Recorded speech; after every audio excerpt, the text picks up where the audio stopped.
Probably 45 years ago, there was a lady by the name of Sonia Craig that worked for the city, and we came across at the Historical Commission probably about 35, 40 cassette tapes, where she went back and she interviewed a lot of the old timers from the city, a lot of the old supervisors, mayors, and everything. So we wanted to continue that 45 years later, and so we decided that we'd start this series. It's called a Casual Conversation With series, and we picked Judge Tony Nicita to be our first victim. So, I've known Tony for a number of years, back to the Rotary days, and Tony's got a lot of really, really good stories. He came to the area in Taylor here about 1937. We'll get into a lot of that. I'd like to introduce some of our distinguished guests today. We've got Ray Basham, who's the Wayne County Commissioner. Ray, Judge Dino Salamone, 23rd District Court. Judge Bill Slavin from 23rd District. And any other distinguished guests that I might be missing that I might not know? Me. Okay. Introduce yourself. So introduce yourself. I'm Larry Maddox. Larry Maddox. How many? 67 years I've been in Taylor. Yeah, that's 4 years more than me. I'm around for 63 years. And who are you? Oh, and by the way, I'm Patrick Ferguson. I'm the treasurer of the Taylor Historical Society, and then also on the Taylor Commission. I'd like to introduce our some of our officers. A little bit louder. Sure. Caroline Pack, she's not here yet? Here, she's almost here. Okay. Caroline is the president of the society. And it's her birthday today. And it's her Yeah. birthday It is her today. birthday. She walks in, yes. Yeah, as soon as she walks in, we'll all start singing happy birthday. That'll stop her. Our vice president of the society is Pam Purcell. Pam back there. Our secretary is Sherry Engelberg. And I'm the treasurer again, Patrick Ferguson. Other society members that we have in attendance, Jim and Lucy Barringer. There's Jim, there's Lucy. Nancy Miller. Nancy back there.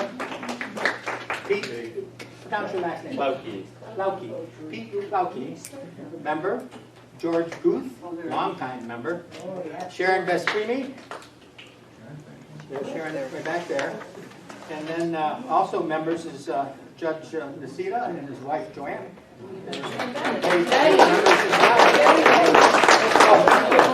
Happy birthday to you. Happy birthday to you. Happy birthday, dear Caroline. Happy birthday to you.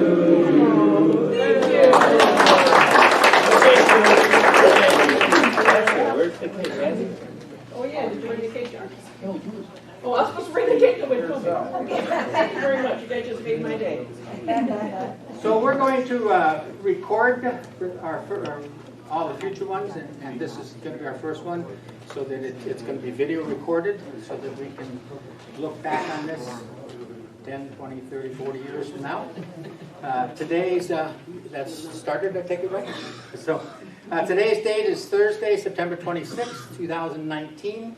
And my name is Patrick Ferguson, treasurer of the Historical Society. And I'm going to be the moderator this evening. And we have retired Judge Anthony Nicita. He's going to be our guest for the evening. Judge Nicita served the Taylor Judicial full-time for 43 years.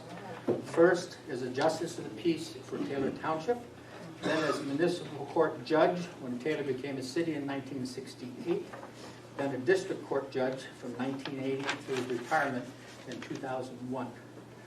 Judge Nicita continues to serve as a visiting judge in Taylor and other communities. I'd like to welcome you, Judge, and can you introduce your family members? Sure. Thanks, Pat. I have with me tonight my wife, Joanne, of 61 years and 11 months. As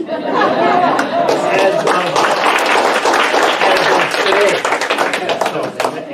So a month from now will be 62 years. Wow. And I have my son, Jeff. This is my daughter, Antoinette. Her friend, Jeff. Can you all raise your hand as you? And almost like a family member is Gino Salomon. We go back long to his father and my grandfather, and my father and his grandfather coming over from Sicily, and they became friends in Lincoln Park. So see a lot of other, if I introduced everybody that was a friend, I would look around here and I have to introduce everybody. So let's pass that. Okay. Now are we ready to We're ready. proceed? You're on. Yeah, I look around here and I'm probably the oldest guy here. I'm 90 years old. You'll put that as one of your questions on how old am I? Well, I'm 90 and I don't see anybody here that looks that old, so I'm somewhat safe in what I have to say because nobody was around to contradict what I had to say. But I was born in Lincoln Park, Michigan, 1929. That was a good year. The Depression arrived. Greenfield Village opened. The Ambassador Bridge opened also. So there were some good things and bad things back then. But I was born in a home on New York Street in Lincoln Park, and I lived there for about 4 years, maybe 5, until the Great Depression deprived of us our home because it was foreclosed upon. And after that, we bounced around Lincoln Park. I had I think altogether lived in 6 homes before I got to my permanent home in Taylor. And we would live in one house where the rent was cheap, and then when things got better, we moved to a better one, back and forth. But anyway, in 1937, some would think that adversity hit my family in that we were faced with eviction and nowhere to go. And at that time there were 5 children and 1 on the way, and couldn't find a house to rent. So my father approached a real estate man that he knew in Lincoln Park, Winfred Crowley. That name may be familiar to some of you, but my dad knew him from having worked on welfare under his control. But Crowley was of an old family here in Taylor, and you've heard Crowley Hardware, Crowley Bar. Well, this Crowley lived at the corner of what became Mary Street and Telegraph. His homestead was there. They had since sold the property once, and then again foreclosure hit that property, and he was back in possession of it. And my father had worked out a deal with Crowley where he could build a house on Mary Street without any money down, and taking a chance that he might put up a house and not pay for it, and Crowley would own it. But he was a pretty reputable man. But this property had been part of the Crowley homestead, and then it had actually been subdivided and then repossessed, and Crowley then divided it up into 1-acre parcels. And one of the most exciting times in my young life at that time was to get to ride in what I thought was a limousine compared to our old Model A Ford, but it was either a Buick or an Oldsmobile, something like that. Crowley took my brother, my dad, and myself out to what was supposed to be a street, but 2 tracks down the middle of a field and a few scattered homes here and there. And my dad was to pick out a piece of property that we were going to build on. And much to my brother's disappointment and mine, my dad a choice of a nice wooded lot and one barren of trees. And my dad picked out the one with no trees, and later proved to be the smart thing to do because we were to survive on that property for many years by gardening, and that was more suitable than a forest that you'd have to remove trees and stumps from. But so my dad, who had no building experience, put up what I call a 24 by 24 shack. No plumbing, no electricity, no nothing. And we moved into that house in October of 1937 without electricity.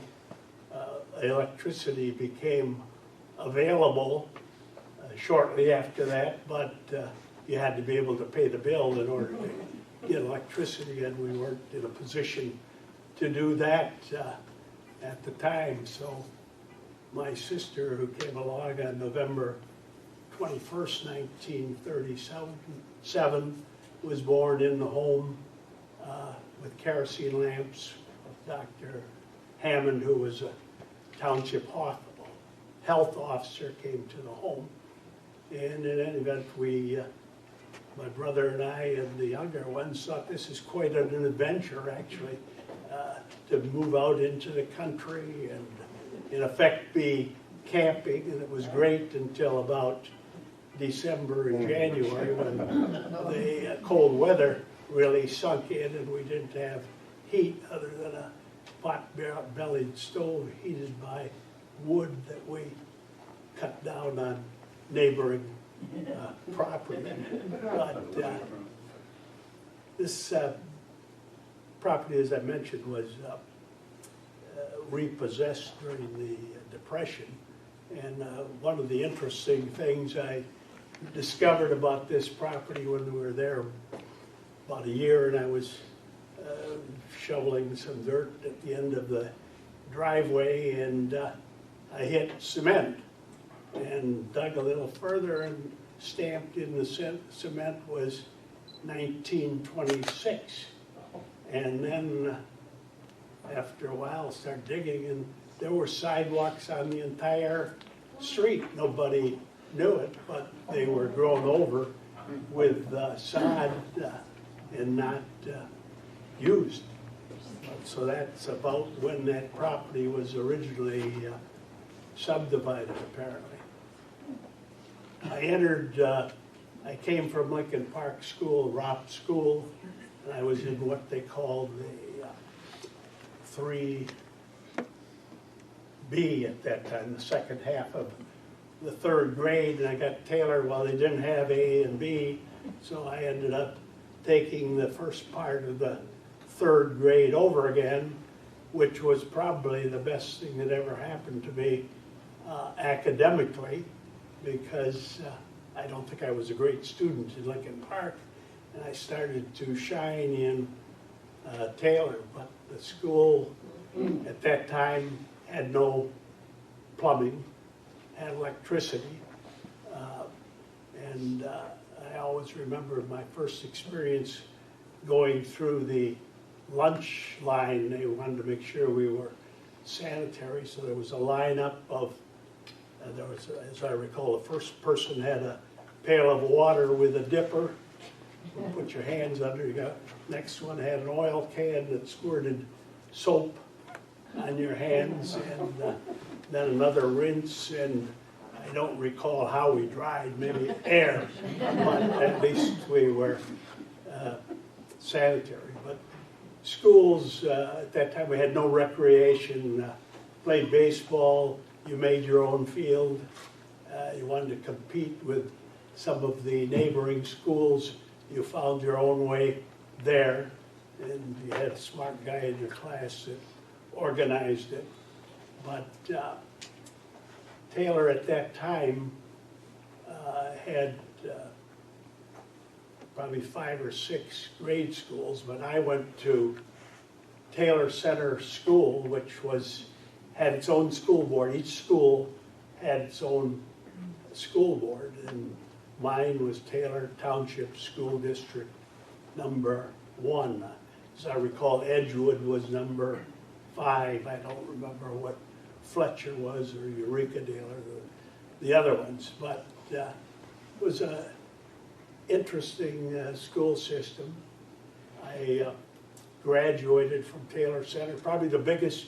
I'd gone through high school, college, and law school graduations, but my biggest graduation was from Taylor Center Grade School in 1943. So then, where do you go to high school? Well, we had no high school in Taylor, so that was not a bad word at that time. We were bused to, in my particular part of the township, was bused to Melvindale High School. Some of the students, southern end of the community, would go to Wyandotte, some to Dearborn, and I'm not sure if any went to Romulus. But I went to, my oldest brother Frank, who still lives here in Taylor, went to Melvindale, graduated in 1945. I graduated in 47. My brother John graduated in 49. And then when it came time for my brother Joe to go to high school, Melvindale wouldn't take him. So he was sent to Wyandotte, and that's where he met George Guth.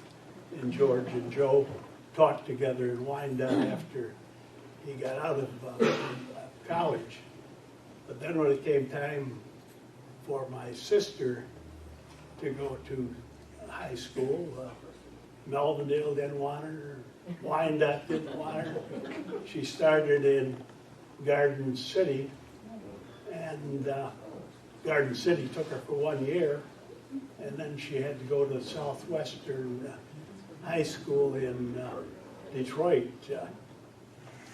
So that was the high school situation. We were always kind of felt like outsiders. They'd have things for the residents and the non-residents, but they didn't hesitate to take our football players. My brother John made, I think, All-State at Melvindale. But anyway, as time went on, Taylor realized the need for a high school. We had these several grade schools in town, each with a separate school board, and the decision was made to consolidate the school system into one district. And a lot of people quite often ask me, well, why is a little piece of Brownstown in our district, or why is a piece of Inkster or Dearborn Heights? And the reason for that is the grade schools at that time overlapped the boundaries of Taylor Township, and when the district was consolidated, it became a 26 square mile district about, whereas the township was only 24 square miles, and that's still the case today, that we have communities within our district that are not part of the city of Taylor. But from high school, I was working all of the time that I was in high school at what a lot of people don't know, the Allen Park had a Ford dealer at one time, but I worked there from the 10th grade in high school until I graduated from law school in various capacities, but in the service department. And I almost didn't go to college because that was going to be my career. I loved automobiles, and I was working in a dealership, and what more could you ask for? Until I worked the first summer out of high school, about halfway through, I questioned, well, is this really what I want to do for the rest of my life? And I ended up going to Wayne. At that time, it was called Wayne University, now Wayne State University. So after getting out of law school and taking the bar exam, within 3 weeks after I took the bar exam, I found myself at Fort Knox, Kentucky, not voluntarily, but it was during the Korean War, and I spent 2 years at Fort Knox again. After being there a while, I got to appear in the Kentucky courts with special permission and got to defend a few soldiers in the various things for traffic, drunkenness, or whatever. But after getting out of the Army, my desire was to practice law in the community that I grew up in. And I worked in Allen Park for a brief time with a lawyer. And then a lot of you, I'm sure, are familiar with Congressman Ford. Well, Bill and I went to grade school together. He was head of me. But when he learned that I was out of the Army, he called me and said, well, you don't belong in Allen Park. You should be in Taylor. And he had a building that was a rough, but it had room in it. We put up a little office in that building, and in 1956, I moved to Taylor and opened an office. Bill was quite involved in politics, and he convinced me that I ought to run for justice of the peace. And I ran against a fine gentleman who happened to be the father of Caroline, Herb Craddock. And my big campaign was that you ought to have a lawyer for a judge instead of layman. Of course, Ford was the only practicing lawyer in Taylor at the time that I came. But in that election, which was 1957, two other lawyers who didn't practice in Taylor but lived in Taylor ran. So at that time, the elections were partisan, and at that time, we were now a fully democratic community.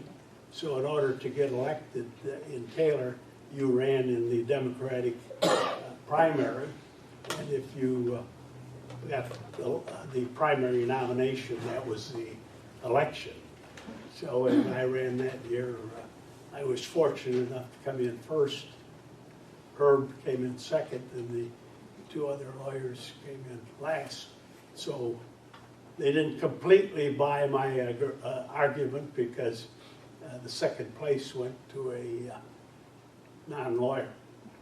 But after being a justice of the peace for 11 years, then I became a municipal judge, and as Pat said, a district judge. But the JP, Justice of the Peace system, was an archaic system. The judge had to find his own place to hold court. He had to hire his own help. I hired my wife at one time. And it just wasn't a dignified court. And also, you were paid on a fee basis. So whatever number of cases you handled, you were paid on the basis of that number of cases. And a lot of scandals surrounded the justice of the peace system, because the justice collected the fine monies, and then they were supposed to turn it into the county, and sometimes they ran short and dipped into the fund and never got around to repaying it. So that was the kind of thing that went on. But which reminds me of one of the stories. There was a prominent politician in Taylor who he was the last elected Republican, a guy by the name of Stanley Grendell, who was the last Republican supervisor in Taylor. But before that, he was a constable, and he was also, after that, a justice of the peace. Well, Grendell and another justice of the peace by the name of William Fiedler was from the adjoining township, Dearborn, and at that time, justices assumed countywide jurisdiction. I don't know whether we had it or not, but we did. But Grendell and Fiedler hit the Detroit newspapers because of a little scheme they had going on that before the separation of Ecorse Road and Telegraph, there was a red light there. And they set up a little trip thing that when cars came, the light would turn red, but not enough time for the vehicle to stop. And then Grendell was the constable who was paid on the basis of arrests, took them before Fiedler, who was paid on the basis of number of cases. But the AAA got wind of that, and it hit all the newspapers, and that came to an end. But one of the reasons I ran for Justice of the Peace is I learned as a government major at Wayne that it was not an ideal system, and I hope to bring about the abolishment of the system, which did take place finally in 1969 completely. So when we converted to a municipal court, the law required there that the judge be a lawyer, and the community was responsible for providing the facilities to hold court. But back to when I was a justice of the peace, I didn't feel comfortable in holding court in my little law office. So I, from time to time, held court in water department offices, the fire station on Eureka Road. That was quite a deal when you had a jury trial and you're in the middle of the trial and the fire. I had to suspend proceedings. But the newly elected supervisor, Alex Papp, was a good friend of mine, and I convinced Alex to let us use the township board meeting room to hold court. And eventually he let me use his office as chambers, and I really enjoyed that power because he liked to smoke gold-labeled cigars, and I forbid smoking in my office. So he had to go elsewhere. But we eventually even got a bench in the courtroom that was built by a neighbor of mine, Arthur Petrushny, who was a very capable cabinet maker, and did a nice bench. But where am I now? We're past the municipal court, and I loved the municipal court because I had a thriving law practice, and I was allowed to practice law as a judge. And when the district court came along, a judge is not allowed to practice law, so I had a very difficult decision to make as to whether I should give up a thriving law practice to take a lesser amount of money to become a full-time judge.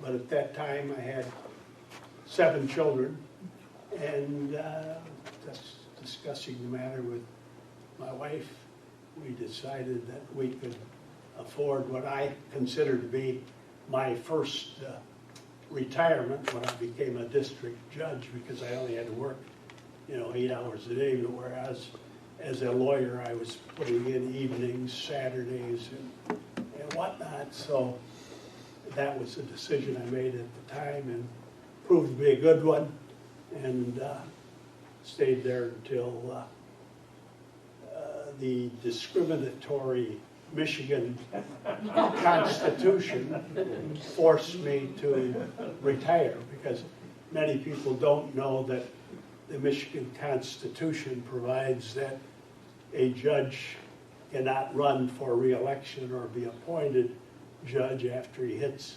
70. You can complete your term, but you can't be re-elected. So since 2001, I've been retired, but I think I was counting the other day, I've been in at least 12 or 13 courts around the area serving, and it's been an interesting experience. Judge Salamone and Slavin, they both trust me once in a while and call me in, so I fill in their dockets. But I think the time is rapidly approaching where I should retire second time, because some people may think I don't have all my marbles anymore. But Pat submitted a bunch of questions to me via email at 11 o'clock last night. I don't know how to turn on a computer, but I did learn that they were there at noon, and went over, and some very good questions. And one of them that you didn't hit that might be of interest to people here is that, you know, Taylor didn't have any parks or recreation when I was growing up here, but it was still the community of parks, because we had 4 parks here. Harmonia Park, these are private parks where churches and unions and whoever, weddings, held their private functions in these parks. Well, Harmonia Park was just a stone's throw away from our house on Mary Street, but it was on Wick Road. And in the middle, you know, I like to go to bed early, but when I was a kid, about 10 or 11, you would hear them still doing the polka at Harmonia Park, stamping their feet. Then there was Arcadia Park, which was on the other side of Wick Road. And then there was Pardee Park at Pardee and Wick, and Verdes Park, where Heritage Hospital is now. So these were our original parks. And Harmonia Park was the original site of St. Alfred Church. That's where the church started, and now it's the Democratic Club. Arcadia Park, Pardee Park were subdivided and homes are on them, and Verdes Park burned down, and Heritage Hospital, now Beaumont Hospital, is there. So one other interesting thing that Pat asked me if I knew anything about, at one time, and this is only by reputation, being told to me, because I only saw little signs of this, but Taylor had 2 houses of ill repute, supposedly. One on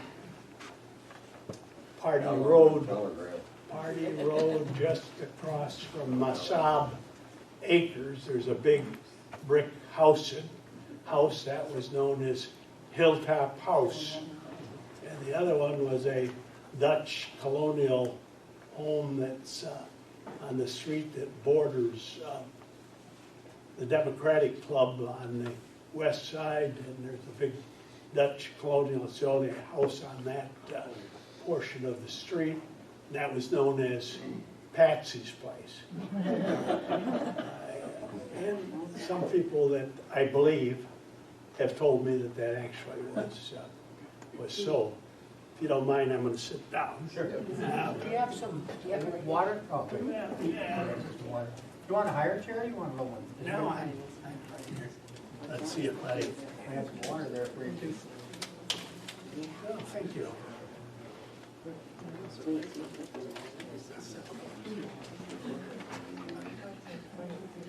I see the librarian here, and when I grew up in Taylor, the only library we had was supposedly on wheels, and frankly, I never saw it.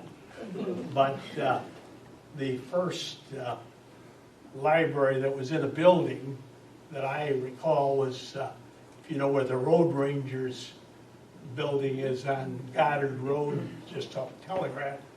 That building was owned by one of my Rotarian friends, Ralph Lyon, and he rented to the city, and that's where the library was until right after the election of 1957, they built the PAP library on Goddard Road right next to St. Paul's Church, and later the trolley library on Morton View and Wick, which turned into, I think, a beauty school or something now. But they combined those into this beautiful building that we're in now, I believe, when Mayor Preview was the mayor during his first term. The postal system didn't exist. We had no post office in Taylor, so we had several mailing addresses in Taylor. In fact, it was a headache when I opened my law office because I wanted to send something to someone in Taylor, but there was a Wyandotte address, a Romulus, Inkster, Taylor Center. But in fact, when we first moved to Taylor, our mailing address was Inkster, Michigan, and I had an aunt coming to visit, didn't announce that she was coming from New York, Syracuse. She knew we must live in Inkster, and she came to Inkster looking for us, looking for Mary Street, and no such thing. But back, I believe, I know President Eisenhower was the president at that time, so I believe it was right around 1959, before Kennedy was elected. Taylor got its own post office. And lo and behold, who do you think the first postmaster was? Stanley Grindell, the only known Republican in town.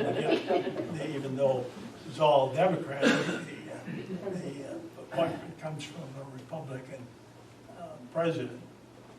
That first post office was in what is now the Eagles Hall on Goddard Road, gray building, and that simplified a lot of things for Taylor.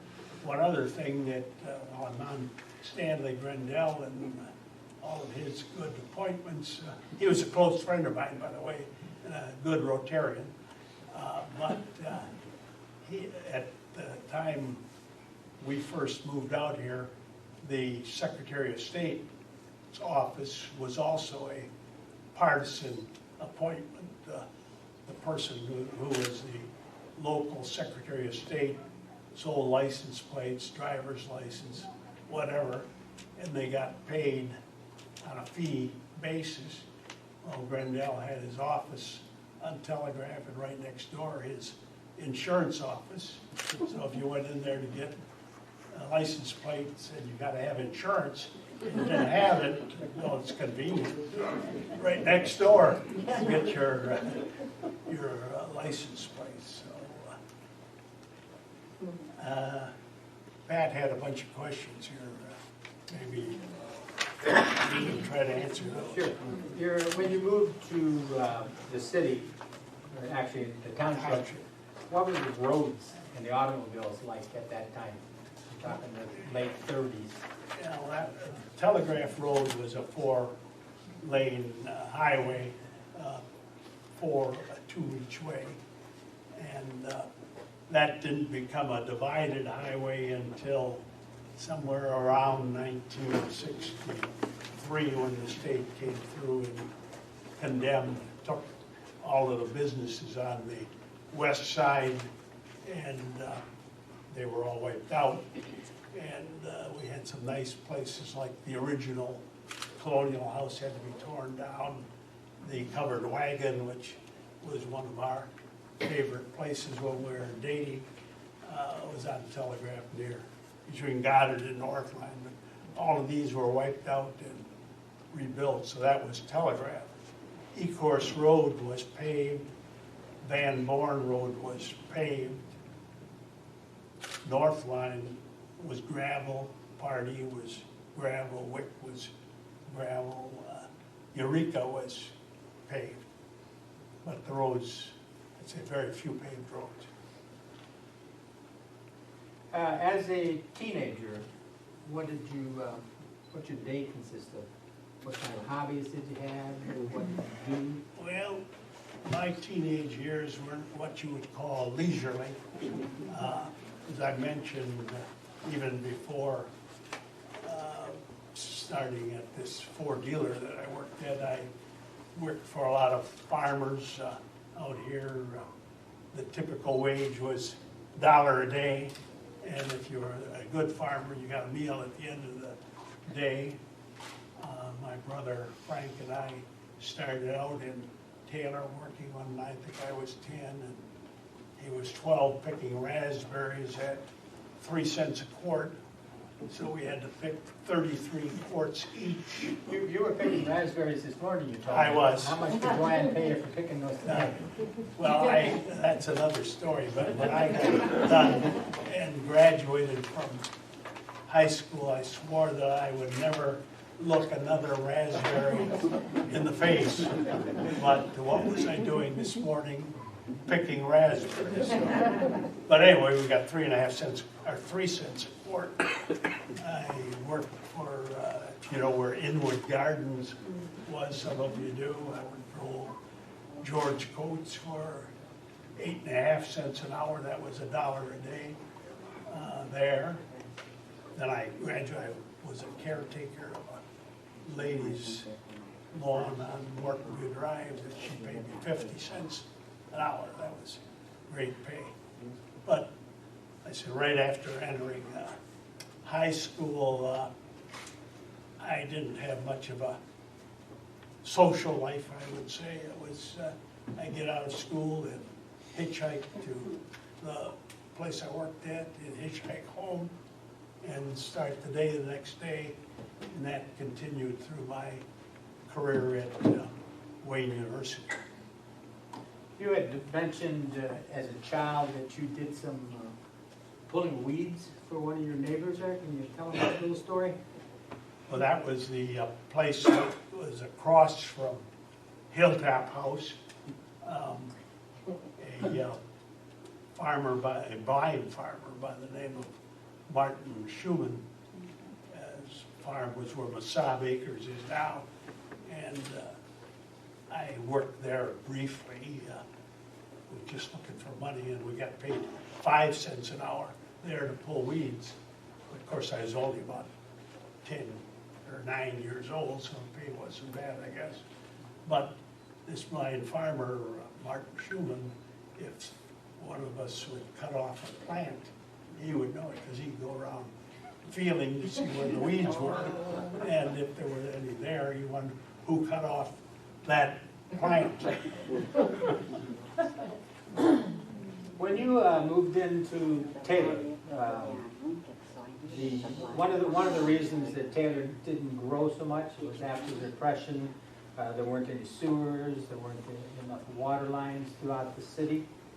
What can you tell us about where you get your water from this Well, period of time? When we first moved to Mary Street, we didn't have a well yet, but there was a well down the street in what was supposed to be one of these outdoor parks that never, but it was a nice brick well. My brother and I would have to go down there with a pail and lower it into the well and bring it up, take it home to do the laundry. But we shortly thereafter dug our own well. But those presented a problem. They're outside in the wintertime, zero weather, you go out, you want to pump your water, bring it in, well, the pump is frozen. So then you have to use hot water off the cook stove, pour it in the pump the water to bring it into the house. So we had no indoor plumbing, but I believe water line came down our street somewhere around 1941 or 2. A good part of the community had no water. Areas like where you were brought up, Grace Park Sub had water. Morton View Drive, I recall, had water. But most of the community was well. Yeah, I was reading back during that period of time at Morton View and Ecorse Road, apparently there was some kind of a water station where people would come and bring their garbage cans and fill up with water. That was They at didn't have a lot of plastic or anything, so they didn't have to make jugs. Martin View and Wick, where you'd go down there and you'd take a galvanized can and fill it with water and take it home. You wanted city water because even though you had plentiful water from wells, at least our property was pretty much clay-based, so that if you wanted to wash your hair would come out as stiff as a board from this well water. So we collected the water off of the roof, rainwater, and in the winter melted snow to make water to wash our hair. Otherwise, we would have stiff hair. And now I wouldn't have to worry about it. Tell us about some of the amenities that our children nowadays have. A lot of electronics and that. What did you have? Any TVs or refrigerators or ice boxes or anything like that? That's what we're going to test your memory there. Unlike a lot of people who gradually get their improvements as time goes on, like they graduate from no water to electricity and so on. When we moved out here, it was kind of the reverse, because my mother had a washing machine in Lincoln Park. It had an electric wringer on it and an agitator. She had an electric iron.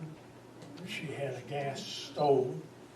And back then you don't think about all these hardships that your parents would go through. But when I think back, my poor mother with 5 children and soon 6, and had to do washing in a round galvanized tub with a scrub board, or had to heat her iron on a stove to heat it up.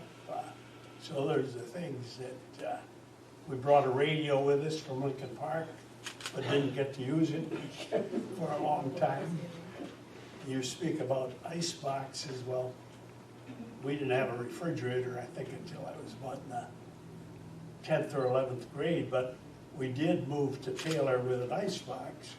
Problem is that nobody delivered ice. So ours ended up as a tool chest. So where did people get ice from at the time? I don't think they did. At least I wasn't aware of any deliveries coming through the neighborhoods. Now maybe in a real subdivided area like where you grew up, Grace Park Sub, where maybe someone would deliver there, but not that I'm aware of. Tell us about how you and your wife Joanne met. Well, I was a bachelor in, I thought, forever. But I was approaching the old age, I think of 28, and I was working for a brief time for a lawyer in Allen Park, and there was a young fellow there who was an attorney. And he and I became friends, and it developed that his wife-to-be was a close friend of my wife through St. Francis Cabrini Church Youth Group. So Betty, that's the wife, couldn't stand to see me single, so she set it up so that Joanne and I met, and that was on March 22nd, 1957. And tell us about your family and how your family grew to what it is today. How many grandchildren? How many I children? have 7 children, and 2 of whom are here, 13 grandchildren, and 1 great-grandchild. And I have various stages. My daughter is here as a paralegal. My son is a chef at Whole Foods. I have a daughter that's an attorney. Son who's got an MBA from Michigan. Another son with a degree in molecular and cellular biology from Michigan, and also an MBA, and he has his own business in California, consulting with the health industry. My daughter Camille is now the CEO of a marketing company in Royal Oak with about 150 employees, and my youngest daughter Amelia is an English teacher in California. Tell us about your parents and where they were born. And Well, as I earlier mentioned, my dad came from Sicily, right at the foot of Mount Etna. In fact, his village was wiped out when that mountain erupted. But he came over to this country, I believe, around 1914 on his own. He had a brother living in Syracuse, so he lived with him briefly. And then when World War I came around, he still had family over in Italy, and I don't know what the pressure was, but he had to go back to Italy and serve in the Italian Navy during World War I. And then after the end of that war, he came back here, where he met my mother, and my mother came from a family of immigrants who couldn't speak English, but they were also from Sicily, and they were married in Syracuse and moved to Detroit to work in the auto industry.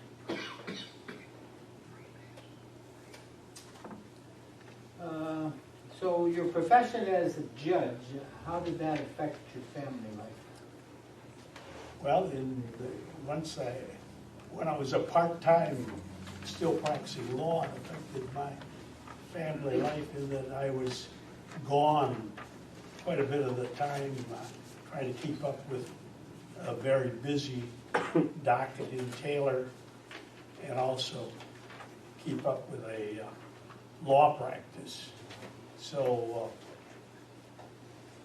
I liked it in the sense that I had the independence of not having to answer to anybody except the Bar Association, whereas after 1980 I had to answer to the public, and I had nothing to fall back on. If they didn't like me, I was out. But after becoming a full-time judge, we started living a more normal life in that I was able to take regular vacations, did a fair amount of traveling to Germany, Italy, wherever. So it was just more more time with the 7 kids.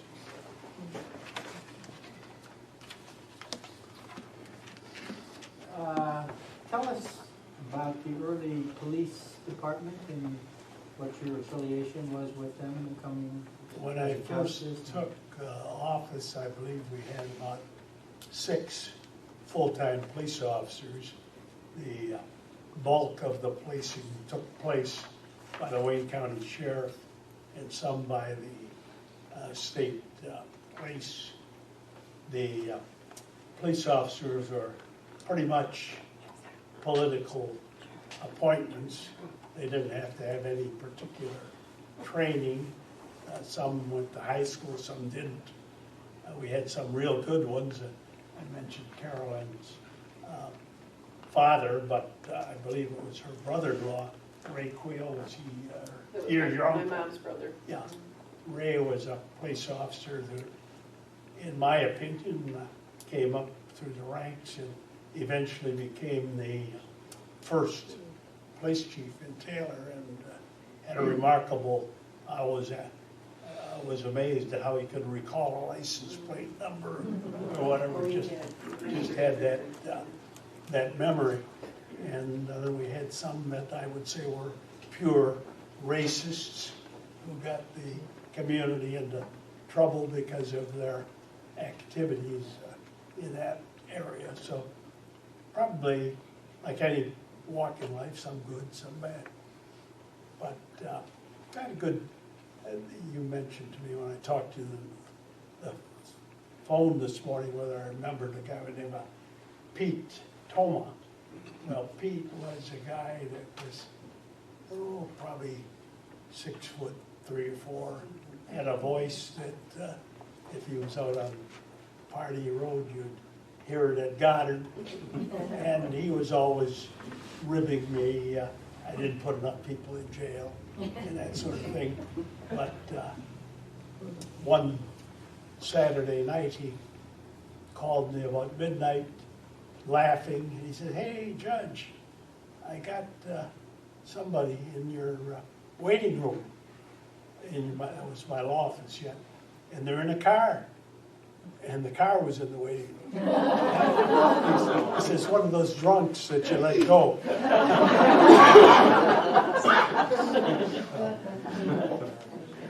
Paul Sitz was a friend of yours too. Paul Sitz was, I went to grade school with Paul. He started out as a police officer in Taylor, and then became a fireman, and I think eventually deputy fire chief, and eventually a court officer.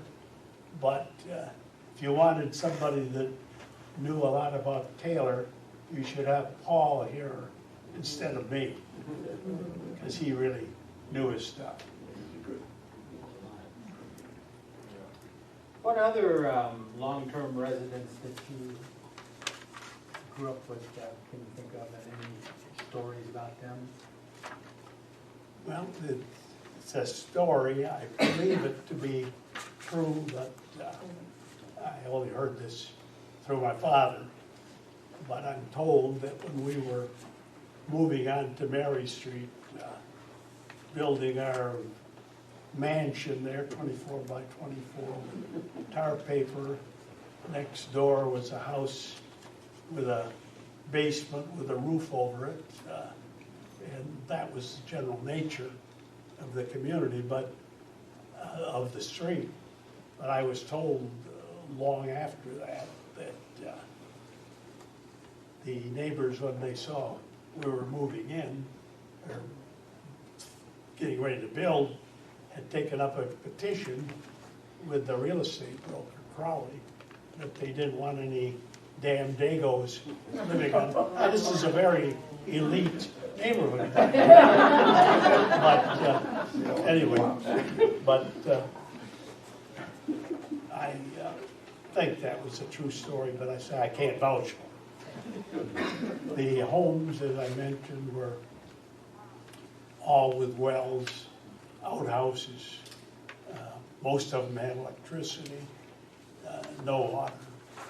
I can remember when the water line came down Mary Street, my brother and I were given the task of digging the line from Mary to the back of the house where it joined in, 5 feet deep to be below the frost, but that was quite a chore to dig it without caving in. And you appreciate some of the what we call necessities today after having gone through life without some of them at that time. You were very influential in helping Taylor become a city, and you served on the Charter Commission. Can you tell us a little bit about what that entailed? Yeah, when we, Taylor was really a developing township. It had its own police force that gradually grew.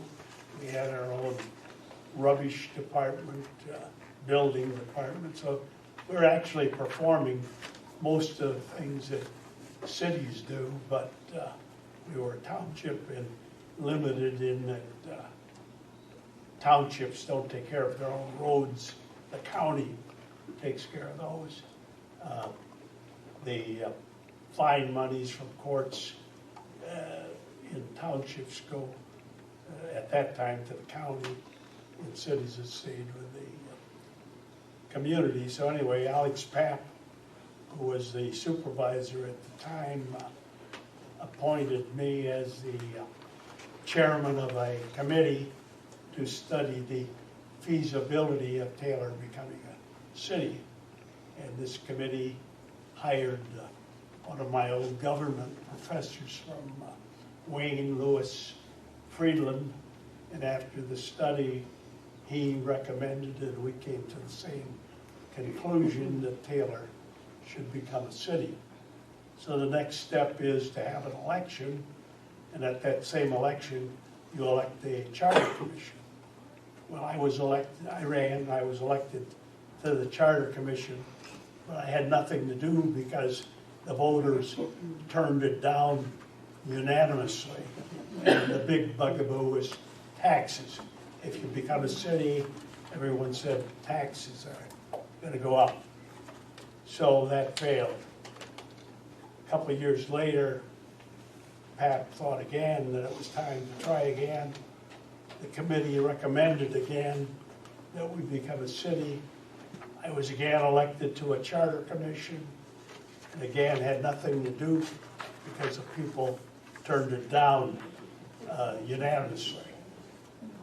The next time around, about 1966, we had a situation where a lot of people don't know it, but at the time, townships could lose property to adjoining cities by annexation.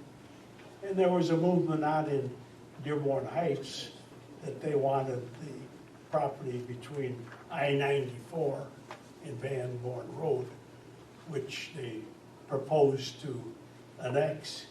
If that had taken place, we would have lost Masco, which was one of our best municipal citizens. We would have lost Kmart at the time, Masco Research. So with that threat, we had another vote. That time it carried unanimously, and I don't think it would have, but for the threat of annexation. But then I was elected to the Charter Commission, and I had various commissions and served as a judge and whatever, but I would say my most rewarding experience as a public servant was serving on that Charter Commission, because I had been a student of government probably all my life, and I like to read about the Constitutional Convention of 1787, where they gathered to form the U.S. Constitution and the arguments they had there. And I kind of compare the Charter Commission to a mini Constitutional Convention, because we had similar arguments should we have a 4-year term or a 2-year term? Should it be a full-time or a part-time? Should we have partisan elections or nonpartisan elections? So anyway, we worked on that from 1966 until it was placed before the voters, I believe, in April of 1968, and it was, the charter was adopted, and Taylor became a city effective May 13, 1968. And I was elected at the time as a municipal judge, and that also accomplished one of my goals, was to get rid of the justice of the peace system, which, when we had a municipal court, ceased to exist in Taylor, and then statewide it ceased to exist in 1969 under the Constitution of 1963.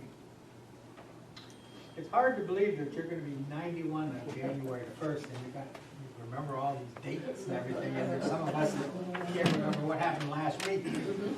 It's really, really good. What can you tell us about Richard Trolley, who was our last supervisor of the township and first mayor? Richard Trolley was a close friend of mine. He moved to Taylor probably in the area of 1956, 1955. He came from the area of Detroit. I think it was Western High at the time, but around the Verner Highway Gang, we called him, but he became a school board member. He was a salesperson for AAA Insurance, and after being on the school board, he eventually became a township trustee, then treasurer, and when Alexander Papp resigned because of heart problems, he was appointed supervisor, and he was supervisor at the time we became a city and was elected first mayor. He was a very dynamic person, but unfortunately, shortly after he became mayor, he was diagnosed with a brain tumor, fortunately not malignant, but to the extent where he had to have periodic operations and was affecting his sight.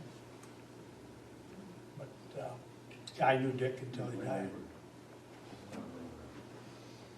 What, George? I said, Richard and his wife and their kids grew up with ours. I'm on Superior, and he was down on the corner of Rackle, and that's where he built. And we've known the Trolleys for a long time. But he had a thing on his pituitary gland, and every once in a while, as it would affect his, spine and all of that kind of stuff, and I'm sure it affected his head. But he had to have an operation that was through his throat, down his mouth. I always remember that. So you served for 43 years on the court. Can you tell us some stories about like your best case that you heard? Well, there's so many of them, and so much time. Excuse me.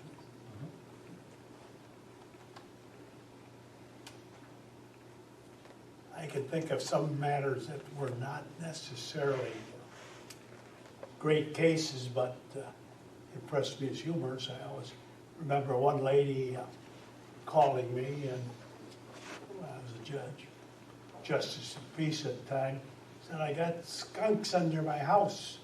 What are you going to do about it? I said, what am I supposed to do? But I didn't get rid of the skunks. But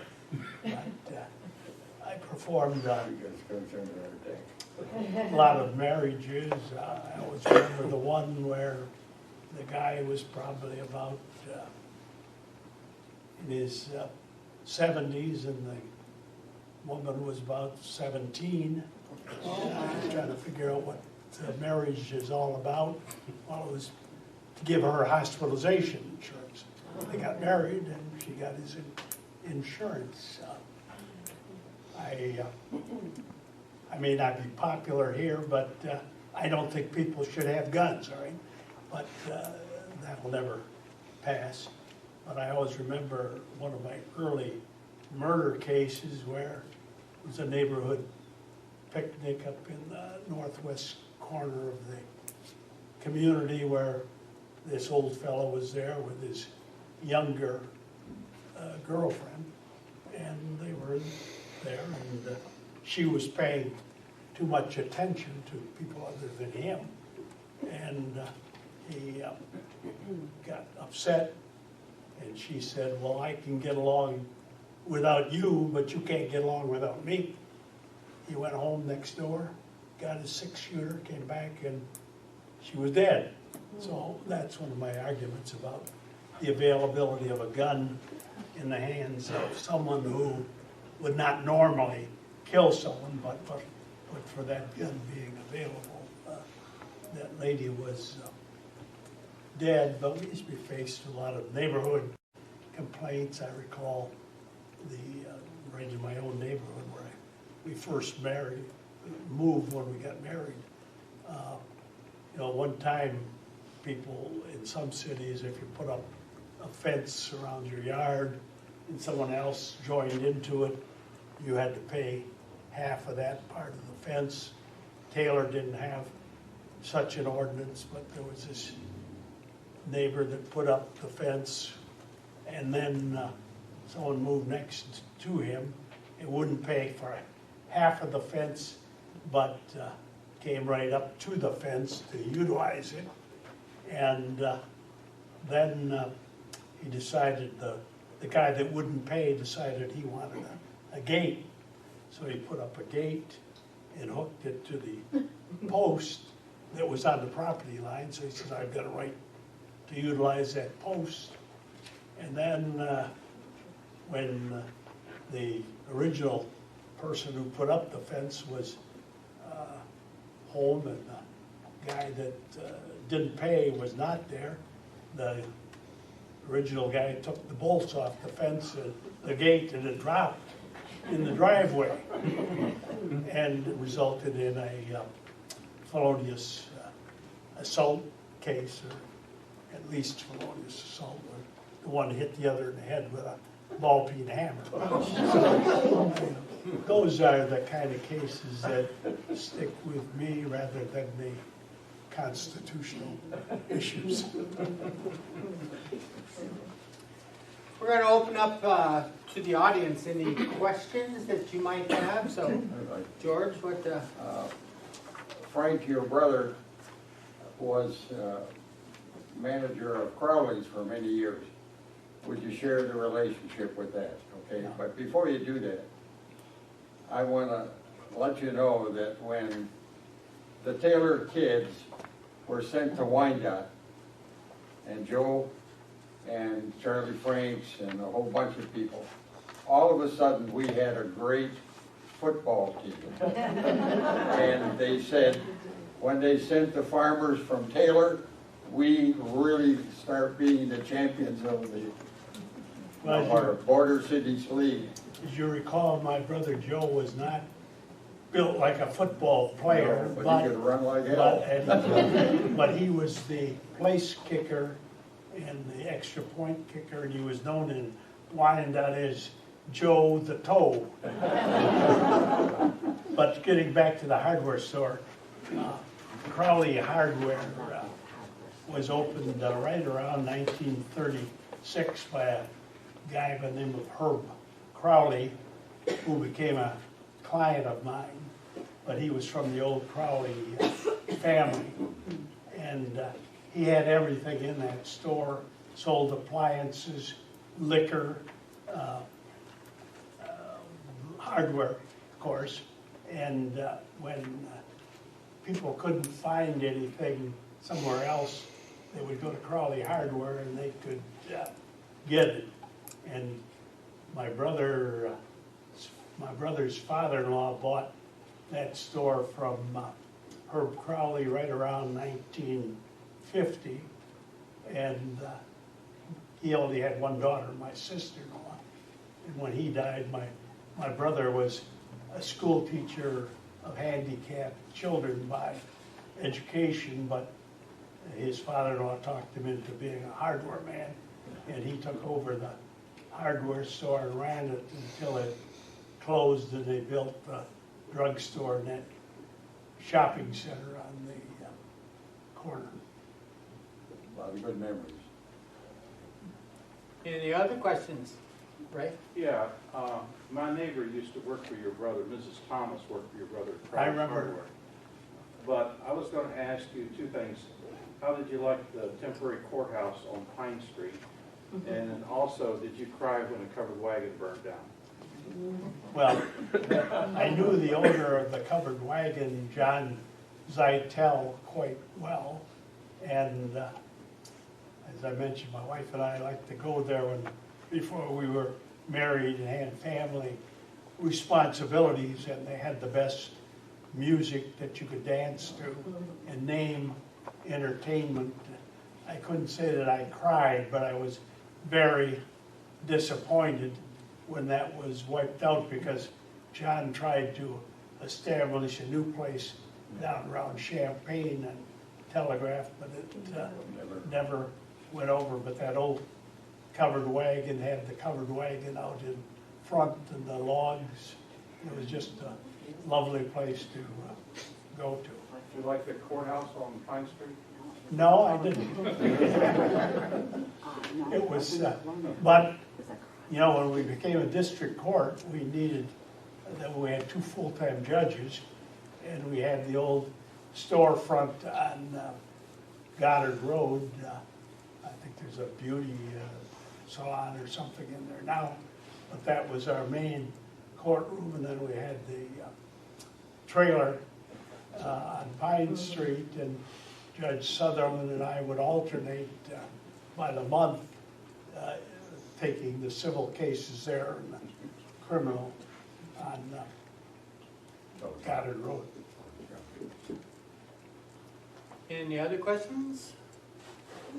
Somebody have their hand up? Go ahead, Jim. Just curious, during my tour of duty overseas, I met several individuals who said they were in Vietnam as a result of a court situation where they were given a choice to either join the military or some lesser inconvenient alternative at the judge's convenience.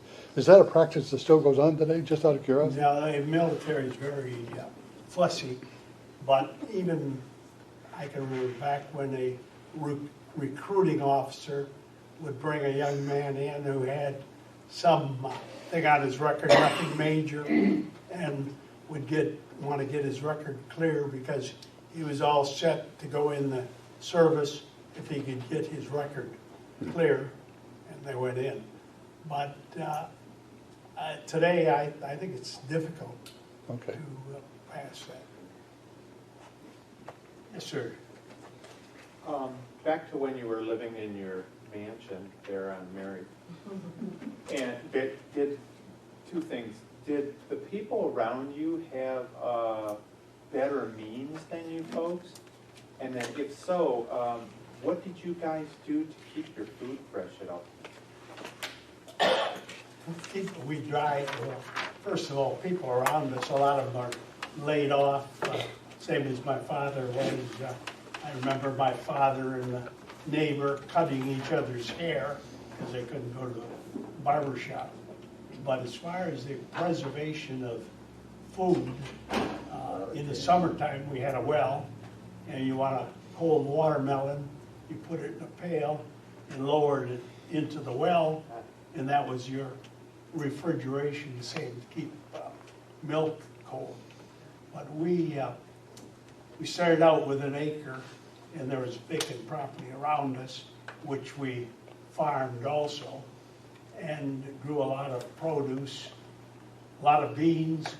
Those were preserved by drying them out, keeping them in bags. Once they dried in the sun, put them in bags and they would last the winter.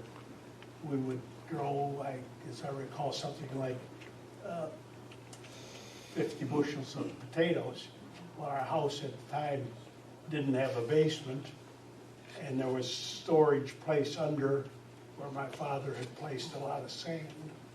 Put the potatoes under there and had potatoes all winter. My mother spent all summer canning tomatoes, pears, peaches, whatever. So it was the only thing, even when I can recall butchering a calf and no refrigeration, but it was in the wintertime, getting a new galvanized metal can, my dad cutting it up, piling snow around it, and it was like a deep freeze, lasted all winter. I don't remember where Ford's was, your Ford dealership in Allen Park. I do. I worked there. Where was that? It was in 1945. Some of you may not know, but they quit making cars during the war. The last car that was produced was in the last part of 41, but it was a 42, in my case, 42 Ford. And in 1944, this dealership was known as Bill Daniels Ford, later became Bill Daniels Lincoln Mercury, now is Jack Demeter on Michigan Avenue in Dearborn. But you know where the Ram's Horn is in Allen Park? That would be about the location there. I started there in the 10th grade. My job was to wash cars. I got 50 cents a car. And and I had to do it outside. When it got too cold, they had me replacing fluorescent tubes and that sort of thing in the dealership. And I eventually was driving the tow truck or whatever they had for me to do. But in 1947, that would be the year I graduated from high school, we moved to Dearborn at Schaefer and Maple. But when I'm thinking back about interesting things I've done to earn money, most of you have probably never heard of being occupied putting on 2x6 bumpers on new cars. Because in 1946, when the first cars came out after the war, the Fords at least came out without bumpers. And one of my jobs was to cut 2x6s to fit on and set the new car out with wooden bumpers, and maybe 2 months later the bumpers would come in and I put the bumpers on. Yeah, I'm only 4 years younger than you, so I remember a lot of this stuff. I The just Kaiser couldn't remember the Frazers Ford came dealer. out, some of them didn't even have a back seat. Did you have any question before? I did. Obviously, you've been working here through many administrations in the city. Your opinion is very valued. Your influence is great. I remember when they were trying to pass the millage for the South End, and you were right there on the front lines campaigning, and your face was in the literature and things like that. 2 questions. Number one, how do you look at that project now? Do you think it was a success with the millage money? I do. I do. When you compare it now compared to what was known then as Sin City, great improvement. Our police department spent the majority of its time there. And also, going forward, what's Taylor's history? What's it going to be? What are we going to be talking about 10 years from now, 20 years from now? Is Taylor going to, what's your sense of future? Well, you know, when we were studying the idea of becoming a city, the Regional Planning Commission predicted that Taylor's population would reach 125,000 people. Obviously, it didn't. A lot depends on the economic time. I would hesitate to predict the future because in 1937, even though I was kind of young to be doing predictions at the time, I would have never thought that Taylor would get to where it is today.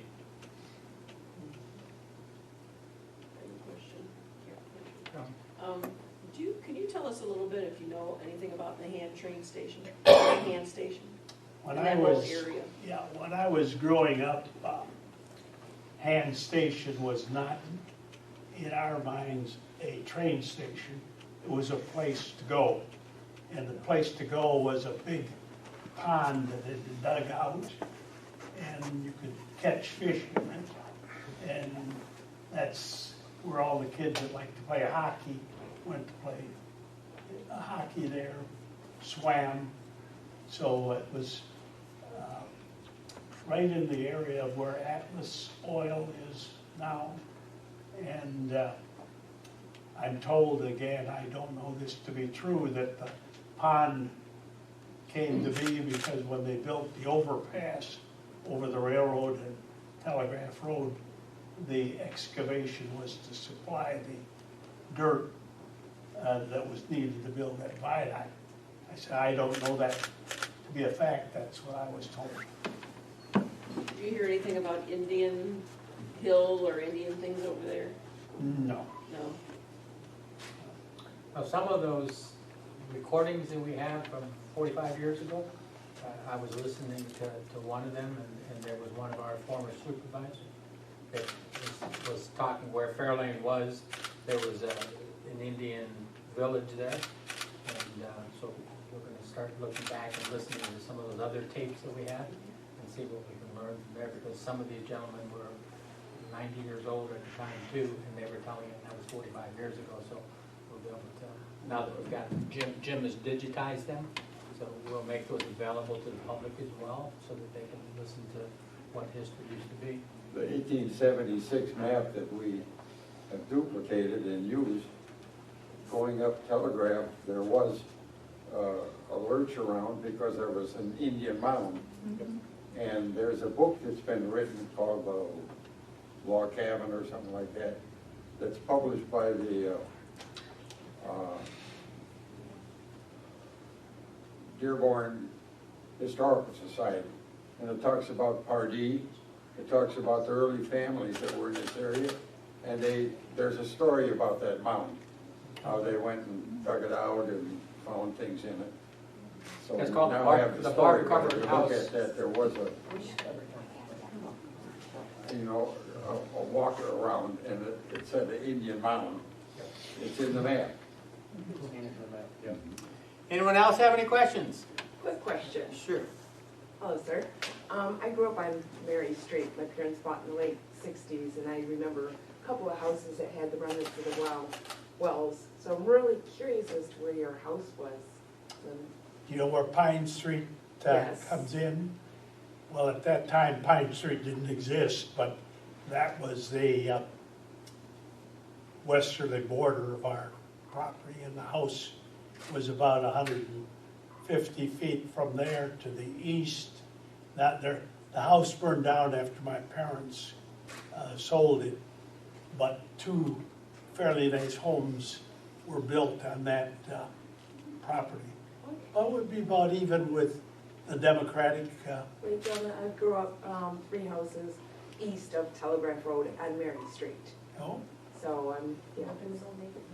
You said you were in his old neighborhood? Yes. Thank you. Speaking of Mary Street, because my father was born I knew his right, father. right across the street from you guys, and I don't know if you were on the south side or they were We were in the south.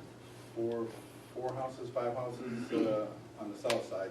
So we had Gursky's, was my main name, Okay, Gursky. yeah, Slavin. So yeah, matter of fact, my dad still owns the property there. But you were talking about all the different jobs and things that you did, and worked all the way starting at 10. And you and I were going to a judicial luncheon one time, and we were just talking about weird jobs and things that we've done in our. Share the story with them about the bowling alley, because I was very fascinated. I'm like, wow, really? I forgot. That was a job I just as soon forget about. Because when I say that, I had a lot of jobs as a youngster, but working in a bowling alley was probably the most strenuous job I've ever had. And we worked, the Allen Park Lanes was on Allen Road, right near where the old school was. There, it's now a medical clinic, and was the old Lapham School. But it had 12 lanes, and you got paid by how many lanes you set. The only way you could make money was to hop alleys, so that, in other words, if you were bowling on one lane and then while you're doing that, I would hop over the barrier and set the pins up. So it was a back and forth motion for several hours, and then to top that off, people didn't believe in non-smoking at that time, and smoke would be hanging around your ankles, and you could lose in water probably 4 or 5 pounds in a night just by setting pins. But I think I told you, Joe, about one of the ways we used to slow down some of these hot shot bowlers, because you set pins by hand. You'd pick them up and throw them in a rack and pull it down, and then you'd roll the ball back. But some of these guys would throw the ball so hard and fast that you didn't get a break at all. So to slow them down, one of the ways we used was when you go to throw the pins in the rack, you left out the center pin. And you wouldn't see that as a bowler, but so they throw a perfect strike and get a split.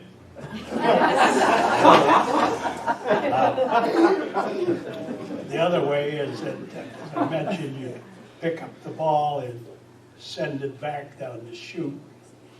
And if you put a little backspin on the ball, it would go down and almost up, but not quite. It would come back, and the bowler would have to come down and pick up his ball, and you got a breathing spell there. I think that's what you're referring to. Well, any other questions? Yeah, back when you were a judge, kids used to come into your courtroom to observe the proceedings, and you used to train into a civic lesson. You remember some of the advice you used to give us? Were you one of them? Yeah. Oh, I used to give a little lecture on the importance of the jury system in our government, and how fair it was. Sometimes you're amazed at how fair jurors are. And I often tell this story about when I was in the Army and was getting into some of the civilian courts.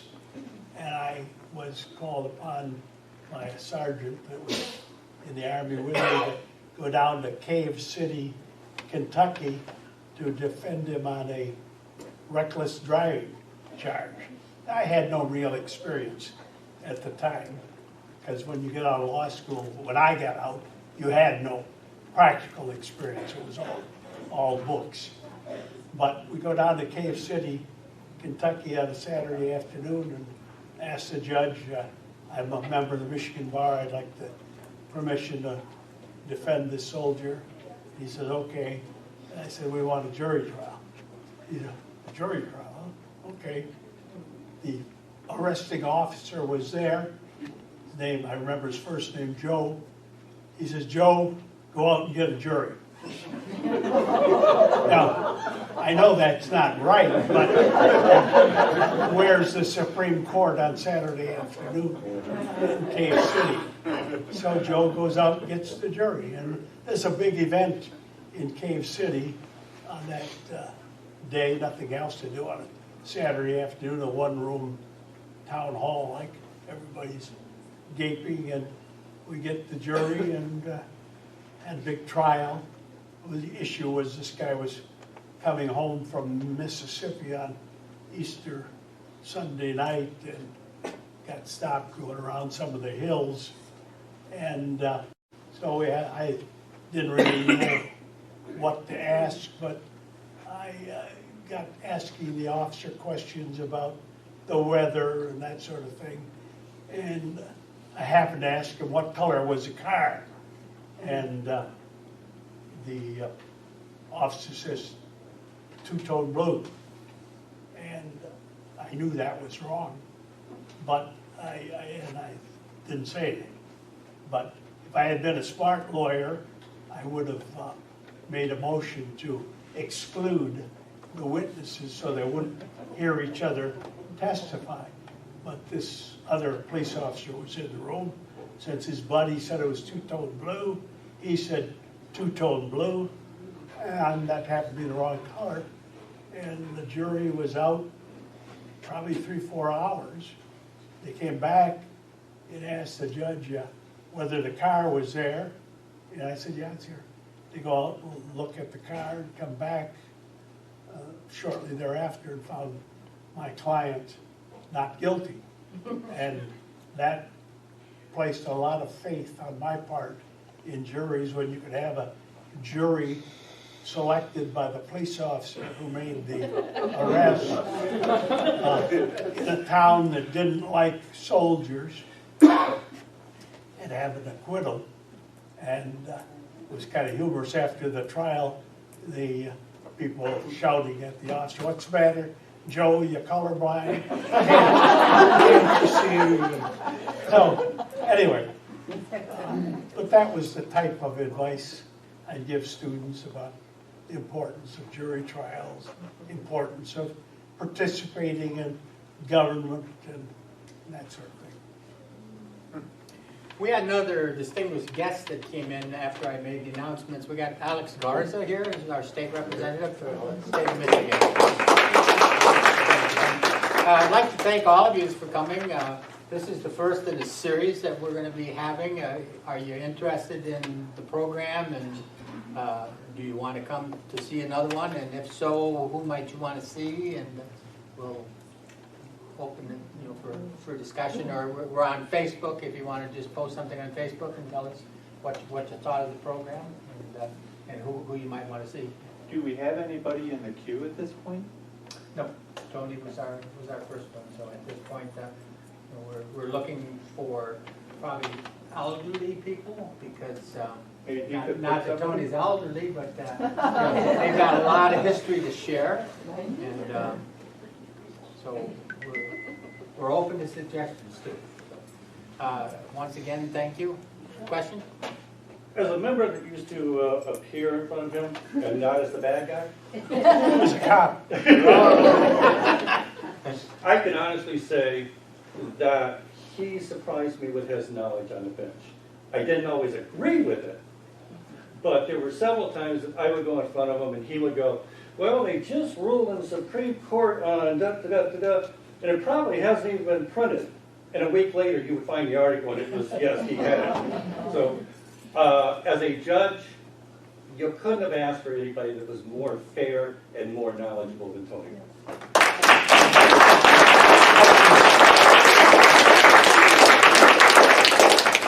If you haven't signed in, if you'd sign in on your way out, the library closes like in about 15 minutes, so closes at this time. Thank you all for coming.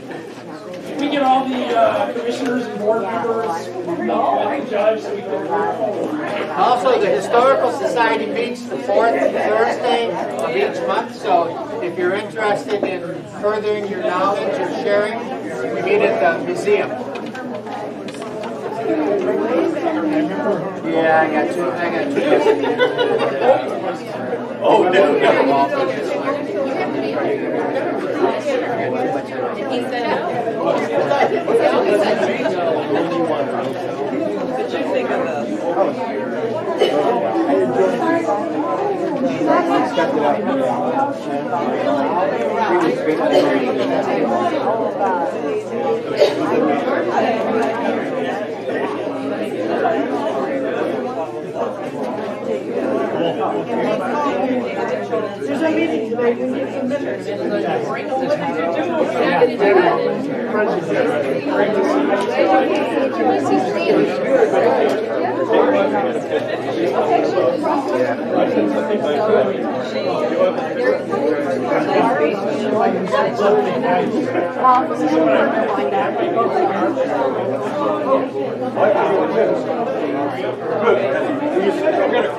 Yeah, she really wanted to be, and she's like, I had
So is Terry, so is Chris. Bill.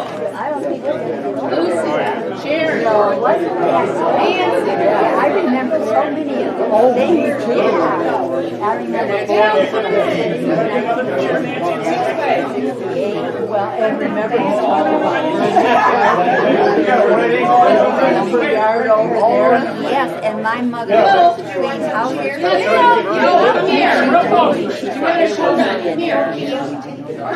Yeah, they were good. No, not yet. We're gonna take another one. We got one more. Into the house in 1940. Yes, Bill can get in here. He's gotta come in here. There you go, Bart. He sold them clinkers. He said he sold them clinkers. They wouldn't burn. No, Bill, That clinkers. They were bad. You know, you had to shoot when the base. You do So it. after that, He's a professional. they had to sleep in the basement. Oh, yeah.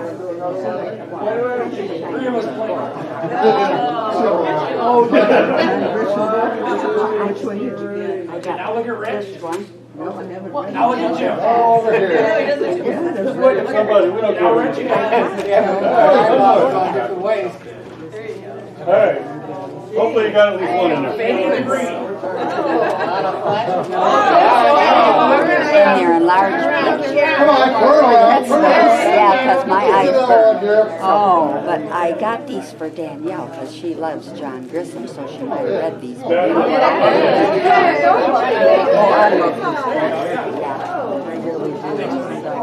Are they gonna lock us in? I'm not gonna. No,